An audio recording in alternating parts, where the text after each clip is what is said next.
Oke Wak, jadi kisah ini dikirim sama wawa aku yang namanya Arsena dari Jawa Tengah. Halo Arsen. Nah sebelum kita masuk lebih jauh ke ceritanya Wak, aku mau ceritain dulu kisah dari latar belakangnya si Arsen ini Wak ya.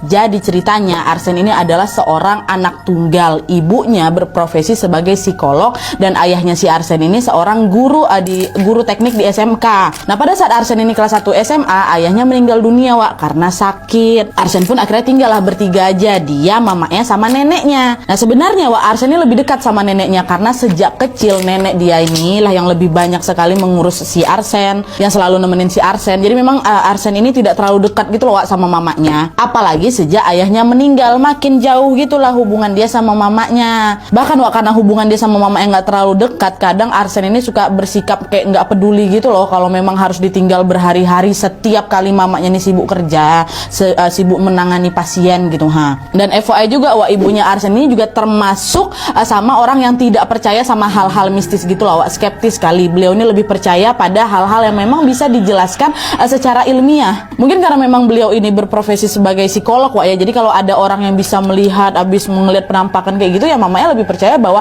oh mungkin orang itu sedang berhalusinasi atau mungkin karena terkena gangguan mental gitu ya di pikiran mamanya. Nah tapi Wak, mau sebegimananya ibunya Arsen ini skeptis sama hal-hal mistis, akhirnya adalah itu satu kejadian yang membuat beliau mau nggak mau harus mengakui bahwa ya memang kita ini hidup berdampingan dengan makhluk tak kasat mata gitu. Nah apa ditengok mamanya Arsen, nantilah kalian dengar ya. Nah kita lanjut lagi. Jadi Wak, sekarang tibalah dimana teror horor ini pun mulai menghantui keluarganya si Arsen. Nah dimana kejadian itu bermula pada awal tahun 2020 Wak, sebelum pandemi COVID-19 merebak di Indonesia. Dan kebetulan pada saat itu Arsen ini sudah kelas 12 SMA dan dia ini lagi sibuk-sibuknya kali lah belajar untuk persiapan kelulusan. Nah sebenarnya waktu itu Arsen tuh nggak keinginan buat lanjut kuliah sih, dia ini lebih pengen habis lulus SMA langsung kerja aja. Tapi ibunya Arsen inilah yang menuntut Arsen untuk lanjut kuliah di universitas yang mana dulu ibu pengen kali kuliah di sana tapi gagal. Nah jadi karena keinginan ibunya yang dulu ini nggak terwujud, dilimpahkannya lah ke Arsen anaknya gitu. Jadi kayak macam udah kalau dulu aku nggak bisa kuliah di sana, biarlah anakku si Arsen ini yang harus kuliah di sana gitu Wak. Nah melihat ambisi dari ibunya, sejujurnya si Arsen ini juga agak kesal juga. Dia udah macam muak kali loh aku gara-gara diatur sama mama aku. Tapi mau nggak mau karena dia ini juga anak satu-satunya tetap diturutin lah Wak, itu permintaan mamanya sama si Arsen. Arsen pun rajin lah itu ikut les dan juga belajar tambahan lainnya di luar jam sekolah supaya bisa masuk ke kampus impian mamanya itu. Nah sampailah pada suatu hari Wak, tepatnya di bulan Februari tahun 2020, ceritanya Arsen ini barulah balik pulang les ya kan. Nah pas nyampe di rumah Wak, dia ngeliat ada yang nggak biasa nih. Kok di depan rumah aku tumben kali ada mobil terparkir. Mungkin ada tamu kali ya, pikir si Arsen. Dan betul aja waktu masuk ke rumah, nyampe di ruang tamu, di situ si Arsen melihat adalah seorang laki-laki umurnya sekitar 40 sampai 45 tahun gitulah. Nah, lagi duduk nih di sofa sama mama aku sama nenek aku. Nah, di situ mama aku langsung bilang, "Sen, bisa duduk dulu sebentar, Nak. Ibu mau ngenalin kamu sama Om Pras." Nah, tamu nih sebenarnya namanya Om Pras, Wak. Nah, sebenarnya waktu itu si Arsen lagi capek kali gitu, Wak. Pengen istirahat pula nih. Tapi ya udahlah demi menghormati tamu ya kan. Nurutlah itu si Arsen sama perintah mamanya. Duduk dia bentar di sofa itu kan untuk kenalan sama Om Pras, kawan mamanya ini rupanya. Dan dari pertemuan itu akhirnya Arsen tahulah ternyata laki-laki ini, si Om Pras ini adalah kenalan mamanya yang merupakan seorang duda yang sudah ditinggal meninggal oleh istrinya karena sakit. Nah sebenarnya Om Pras ini juga punya 2 anak, tapi sayangnya kedua anaknya ini pun meninggal karena sakit juga. Jadi dia tinggal sendirilah sebatang kara di dunia ini gitulah ceritanya. Nah selain itu Om Pras ini juga memiliki toko emas yang cukup terkenal kali dan ramai kali di sana. Bisa dibilang Om Pras ini orang yang cukup berada kali dari segi ekonomi, punya toko emas. Dan di sana Arsen juga sebenarnya nggak tahu nih mamanya bisa kenal sama Om Pras ini dari mana. Karena kali itu juga pertemuan pertama bagi Arsen dengan si Om Pras. Nah tapi Wak, di pertemuan pertama itu mamanya si Arsen ini tiba-tiba mengucapkan sesuatu yang membuat Arsen kaget sekaligus kecewa. Di mana mamanya bilang, "Arsen, Om Pras ini mau melamar ibu dan nanti beliaulah yang akan menjadi ayah sambung kamu ya," kata mamanya. Arsennya udahlah dia memang nggak dekat kali sama mamanya, dia pun sebenarnya nggak mau tahu kali Wak urusan mamanya. Tapi di titik ini dia ngerasa kayak kesal, kecewa karena kok bisa-bisanya mama aku tiba-tiba mempertemukan aku sama orang asing dan tanpa nak ninu malah tiba-tiba dia bilang mau nikah sama orang asing ini. Orang asing ini mau jadi ayah sambung aku, gimana nih? Nah karena udah terlanjur kesal nih si Arsen, Wak, Arsen pun cuma cuma tersenyum kecut aja kan sambil dia, ya udah om ya, kata kayak gitu. Namaku Arsen, aku mau istirahat dulu. Gitu. Betul Wak, langsung masuk si Arsen dalam kamarnya, nggak dihiraukannya lagi Om Pras, nggak dihiraukannya kata-kata mamanya tadi. Dan ternyata Wak, yang nggak suka sama rencana pernikahan ibu dengan Om Pras yang tiba-tiba ini bukan cuma si Arsen aja Wak. Nenek Arsen pun juga ikutan kesal. Karena apa? Karena anaknya ini atau ibunya si Arsen ini sama sekali nggak ada pembicaraan apapun sama nenek sebelumnya. Kayak langsung dikenalin dan dia bilang ini mau melamar mama, macam langsung ditodong kayak gitu loh di depan Om Pras Wak. Makanya agak kesal juga nenek. Dan karena nenek ini juga sepertinya merasakan kalau oh cucu aku ini merasakan hal yang sama juga nih sama aku kan setelah pertemuan itu sekitar jam 8 malam di hari itu. Ini Om Pras udah balik ya kan. Nenek masuklah ke kamarnya Arsen. Nenek nanya, kamu nggak kenapa-napa Sen? Kata si nenek kan. Nah mendengar hal itu Arsen ini sebenarnya tahu kalau nenek ini lagi khawatir sama dia, dan dia ini juga sebenarnya kayak ngerasa nggak siap gitu loh Wak kalau ibunya ini harus menikah lagi. Tapi di situ Arsen ini berusaha bersikap ya biasa aja dan bilang, nenek Arsen baik-baik aja kok nek. Kenapa emangnya kok tumben-tumben kali nenek tiba-tiba nyamperin Arsen di kamar? Kata si Arsen itu kan. Itu loh nak Pras katanya. Lah kenapa nek? Nenek kok kayaknya nggak srek sama dia ya Sen ya? Emang nggak sreknya kenapa nek? Nggak tahu. Nenek nggak srek aja. Nenek tengok auranya macam gelap gitu cu.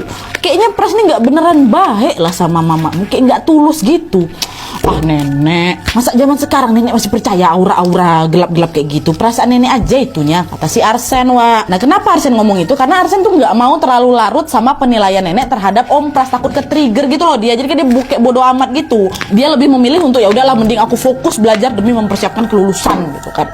Udah lah nih, di bulan Februari itu Arsen dikenalkan dengan seorang laki-laki yang dia nggak suka dan neneknya juga nggak suka. Ya lanjut. Nah beberapa waktu setelah pertemuan pertama Arsen ini dengan Om Pras Wak, Om Pras ini jadi sering nih datang ke rumah si Arsen Wak. Dia berusaha ngedeketin Arsen dengan dibawanya lah itu oleh-oleh. Kadang-kadang dia bawa dodol, kadang-kadang bawa bolu gulung, bawa jajan-jajanan kesukaan Arsen lah. Pokok macam-macam lah dia bawa Wak. Nah pas dibawain makanan itu Arsen mau aja lah dimakan lah itu jajanannya kan, bingkisan dari Om Pras ini.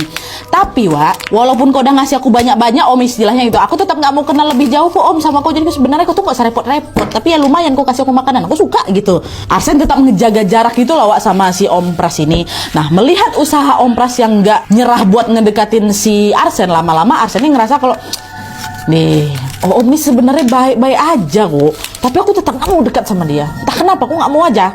Nah beda nih Wak sama si nenek. Nenek ini tetap teguh dengan pendiriannya bahwa Om Pras itu bukan orang yang baik. Tetap nggak luluh aku kau kasih aku bingkisan apa nggak mau, aku tetap suka sama kau intinya kayak gitu. Dan nenek ini sebenarnya sering kali Wak nasihatin mamanya si Arsen untuk udahlah Wak pula nak, kau pertimbangkanlah kembali rencana kau nikah sama si Pras itu.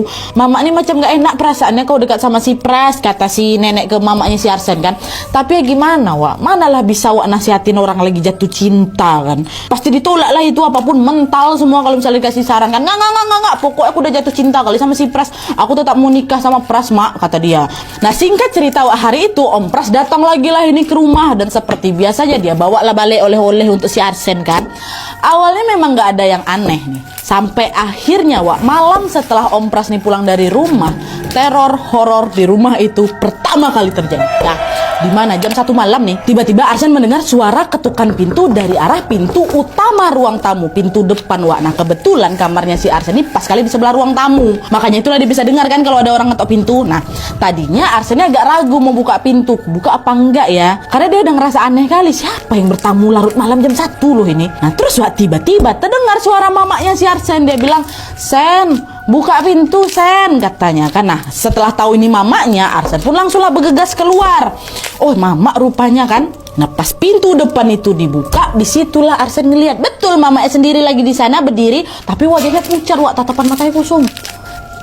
Dan pada saat itu ibunya Arsen ini pulang tanpa membawa tas kerjanya. Mobil yang biasanya ibu pakai pun nggak ada. Kok tumben mama balik nggak bawa tas? Mobil nggak ada gitu kan. Nah kadang ngerasaannya itu ya ditanya sama si Arsen kan, bu mobilnya ibu mana kok nggak ada. Nah bukan yang ngejawab pertanyaannya si Arsen ini Wak, ibu ini hanya diam dan langsung masuk, naik dia ke lantai 2, masuk ke kamar dia. Memang di lantai 2 tuh masuk kamar, pakai pintu. Nah suara bantingan, kenapa tiba-tiba panas ini ya? Malah sih panas, aku panas. Lanjut lah. Dah dibanting pintu kan. Nah, suara bantingan pintu tuh cukup keras sekali, Wak, sampai nenek lagi tertidur tuh bangun lah. Hai. Nah, nenek keluar kamar nih. Nenek nanya lah ke Arsen yang waktu itu masih ada di ruang tamu. Kenapa Sen malam-malam kau banting pintu keras sekali? Hah? Terganggu nenek sampai terbangun, nenek.